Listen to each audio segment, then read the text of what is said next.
ఈరోజు మన encounter news. నేను మీ K Vijaya Bhaskar.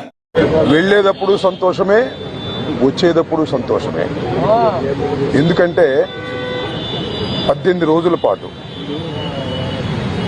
All are bailable cases 18 రోజుల పాటు సెంట్రల్ ప్రిజన్లో ఉండవలసిన పరిస్థితి ఏర్పడింది. దీనికి కారణం ఈ ప్రభుత్వం, పోలీసులు కుమ్మక్కై చేసినటువంటి సంఘటనలు. నేను చాలా వివరంగా గుంటూరు వెళ్ళిన తర్వాత మళ్ళా మాట్లాడతాను. నేను అందరికీ ఈ సందర్భంగా నా ధన్యవాదాలు తెలియజేస్తున్నాను. నాకు ఎవరైతే సపోర్ట్ చేశారో ఈ సంఘటనలో, ఎవరైతే మద్దతు పలికారో వారందరికీ నా హృదయపూర్వక ధన్యవాదాలు. అలాగే కొంతమంది మద్దతు పలకలేదు, వారికి కూడా నా ధన్యవాదాలు. వారు ఏమన్నారంటే పెద్ద మాట అన్నారు, దానికి కూడా నేను గుంటూరు వెళ్ళిన సమాధానం చెప్తా. అదేమన్నారంటే అసహ్యంగా మాట్లాడితే దాడులు చేయరా అని.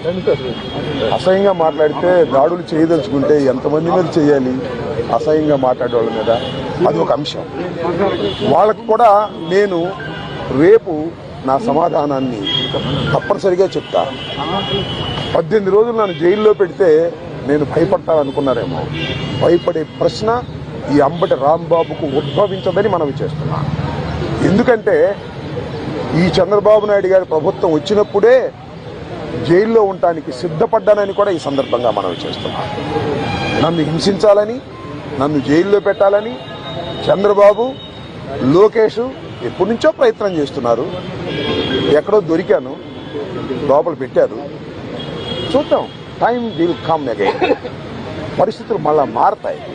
ఈ పాపానికి వారు పరిష్కారం చేయక తప్పదని కూడా ఈ సందర్భంగా నేను మనవి చేస్తున్నాను.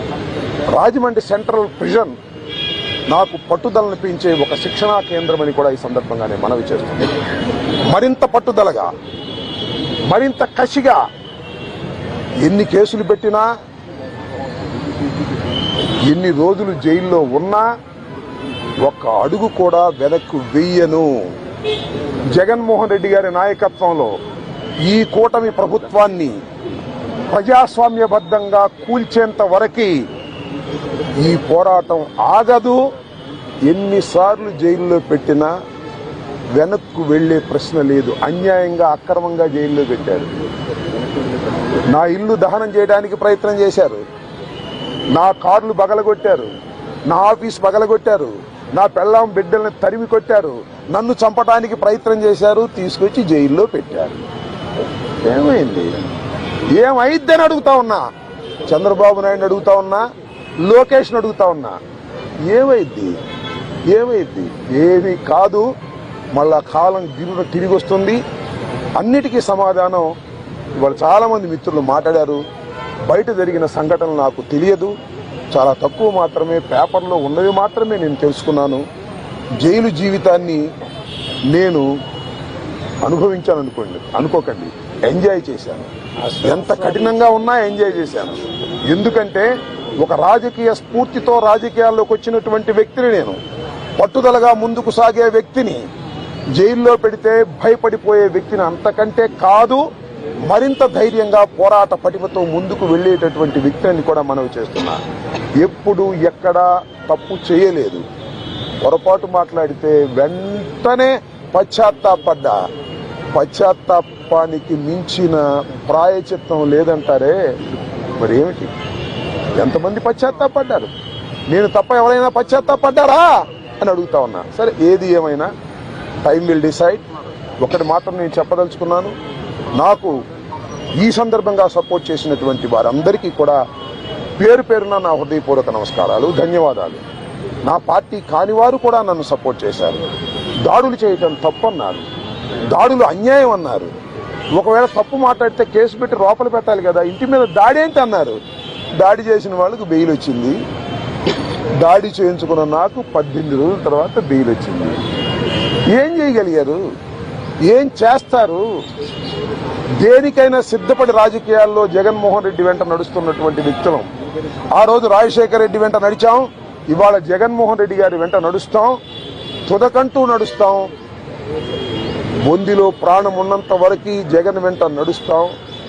ఏ విషయాన్నైనా, ఎన్ని కుట్రలనైనా, ఎన్ని కుతంత్రాలనైనా ఎదుర్కోవడానికి సిద్ధంగా ఉన్నామని కూడా ఈ సందర్భంగా మనవి చేస్తున్నాను. అందరికీ నా హృదయపూర్వకమైన ధన్యవాదాలు ఈ సందర్భంగా తెలియజేసుకుంటున్నాను. మళ్ళా రేపు వివరంగా గుంటూరులో ప్రతి విషయం గురించి కూడా నేను మాట్లాడతాను. ఇంకోని అడిగితే అడగండి.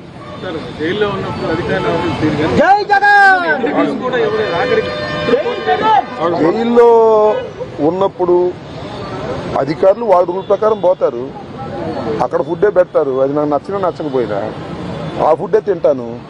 ఏం కలకాలం తింటాను ఆ ఫుడ్. ఆ పెట్టిన ఫుడ్ నాకు నచ్చలేదు, ఎందుకంటే కొద్దిగా డబ్బులు ఉండవాళ్ళం కదా, మంచి ఫుడ్ తింటాం. జైల్లో మంచి ఫుడ్ కావాలంటే వస్తుందా? కోర్టు వారు నాకు ఆర్డర్ ఇవ్వలేదు. ఓకే, జైలు అధికారులు వారి ప్రవర్తన వాళ్ళది. వాళ్ళు నాకేమో స్పెషల్గా ఏం చూడాల్సిన అవసరం కూడా నేను ఎప్పుడు కోరుకోలేదు, కోరుకోను కూడా.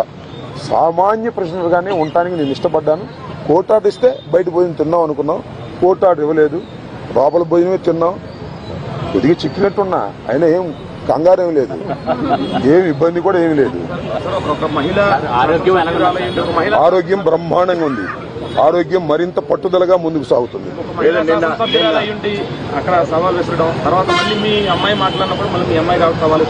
సరే, ఇప్పుడు వాళ్ళ గురించి వాళ్ళని ఉపయోగం ఉంది. చంద్రబాబు మానిటర్ చేశాడు, లోకేష్ మానిటర్ చేశాడు దాడిని. కరెక్ట్ గా చెప్తున్నా నేను, చంద్రబాబు లోకేష్ మానిటర్ చేశారు దాడిని. 7 గంటల సేపు నా ఇంటి దగ్గర దాడి జరిగింది. 7 hours పోలీసులు ఉన్నారు అక్కడ. ఇంతకన్నా ప్రజాస్వామ్యంలో ఏం కావాలి చెప్పండి, నాకు అర్థం కాల. 5 గంటలకు వచ్చి 12 గంటలకు వెళ్ళారు. తెలుగుదేశం కార్యకర్తలనండి, దుండగులనండి, దుర్మార్గులనండి, గంజాయి బ్యాచ్ అనండి, పోలీసులందరూ అక్కడే ఉన్నారు.